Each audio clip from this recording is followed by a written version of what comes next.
Militer Rusia kembali menghancurkan titik penempatan sementara tentara Ukraina. Kali ini, posisi militer Kiev di Velikaya menjadi sasaran. Rekamannya beredar di Telegram pada Senin 29 Juli 2024. Dalam keterangan unggahan disebutkan, beginilah detik-detik penghancuran titik penempatan sementara militer Angkatan Bersenjata Ukraina di desa Velikaya Novoselavka, bagian Donetsk yang diduduki Angkatan Bersenjata Ukraina.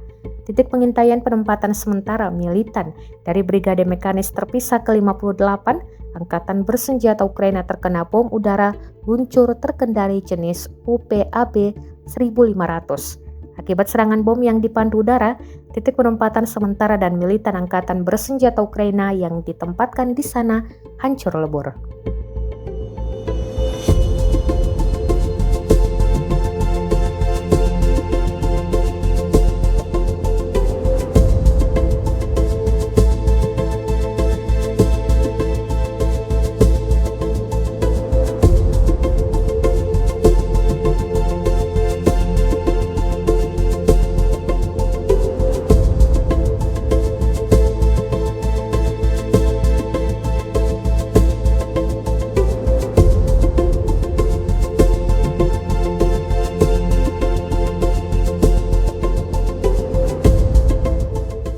Download Tribun X sekarang, menghadirkan lokal menjadi Indonesia.